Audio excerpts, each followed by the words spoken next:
Motors is not exactly a name that's unknown in the Philippines, but not a lot of people know it, so to speak. They're kind of contradicting each other. But what if I were to tell you that Tata Motors is also the parent company, or the owner rather, of a car company called Jaguar? How about Land Rover? Yep, that's them. There's also the fact that they also do more than just passenger vehicles. They also do light commercial vehicles such as this. The launch of the V10, the Tata V10. Now, Tata is being brought in by Pilipinas Auto Incorporated, and we're fortunate enough to be here for the launch of the V10 because it brings something very different to the market in the sense that, well, the competitors of the V10 in the size that it is, you're looking at the Toyota Lite Ace and at the same time the Suzuki Carry. But those two models carry with it a gasoline engine. In this Tata V10 is actually a diesel engine. Underneath somewhat of this exterior, you will find an 800cc diesel engine mated to a 5-speed manual transmission that produces all of 40 horsepower and 96 newton meters of torque. Obviously, it's not a lot of horsepower, so it won't be able to do things very quickly, but the 96 newton meters of torque should be enough to carry whatever it is that you need to load in the back, which we'll get to in just a bit. Moving on up front, let's start up front rather. It's all halogens up front, no fog lamps to speak of. Very, very simple, obviously, and yes, these are wipers. I don't even know why you wanted me to mention that, Jack. It's just ridiculous. If you look here, the ground clearance is only 150 plus millimeters because the drive shaft is actually quite low. But nonetheless, it is very much, it feels like, it looks like a very sturdy vehicle. Up front, you've got disc brakes behind these 13-inch wheels, and then at the rear, you've got drum. Now, payload capacity obviously is going to be very, very important. This is a drop side, but you can ask Tata for other stuff like a metal container or a house on wheels, or for Jack's case, it would be sort of like a ramp to be able to load a motorcycle. That's for Jack. Anyway, payload capacity. You are looking like at a bed that can carry a total of 800 kilos.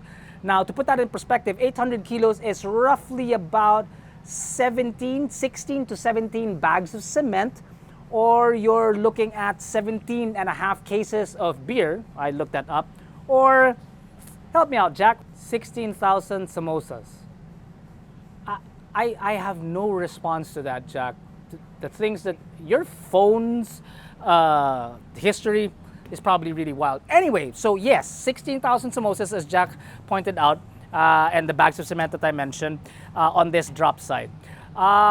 There's really not much else to speak of in the vehicle, apart from, no, not it. The spare tire is located underneath, which I'm sure that the tools for this are probably found inside the cabin. Speaking of which, why don't I show you the cabin right now?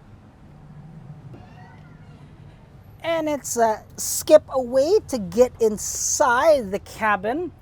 And wow, obviously there's a lot of echo in here. You're very upright, drives like a bus, I would imagine. 5-speed manual transmission, as I mentioned. Some of the amenities in here would include that there are aircon vents, so there is an air conditioning system and a heating system too. Why? I would no idea. A very simple 2-DIN radio. Power windows, which is actually, it's surprising to find. It's actually switches. Power windows, that's pretty cool. You don't expect to find that in a light commercial vehicle. It's also electronic steering to help you out when you're carrying a much heavier load. And really, the headroom is so basically much taller drivers than myself. Yeah. The seat can be adjusted like so. Yes, so there is. Wow! Look, you could drive this, man. Hey, can we get a shot of you in here to see if you fit?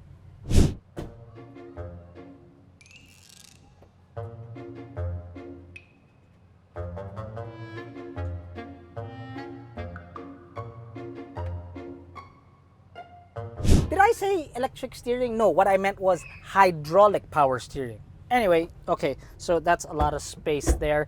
And then you've got a digital speedometer and a shift light to help you maintain good revs so that you are as fuel efficient as possible. I guess the only thing left to tell you is just exactly how much this car is, or this light commercial vehicle is. Hey, Jack, check this out. This is the most purpose-built bottle holder I've ever seen. Look at it. It's round and everything. It's like for a bottle and nothing else but a bottle. That's cool. To find out more information about Tata's Intra V10, head on over to our other website, truckdeal.com.ph, where you will find the price of the Tata Intra V10 at 545,000 Philippine pesos. Now that obviously is for just basically the cab and chassis and just the drop side, right? It obviously, the prices will change once you add and spec it out. Man, we have so many websites. We have AutoDeal, we have MotoDeal, we have Truck Deal. What's next? Boat Deal? Unicycle Deal? Deal or no deal? Dami.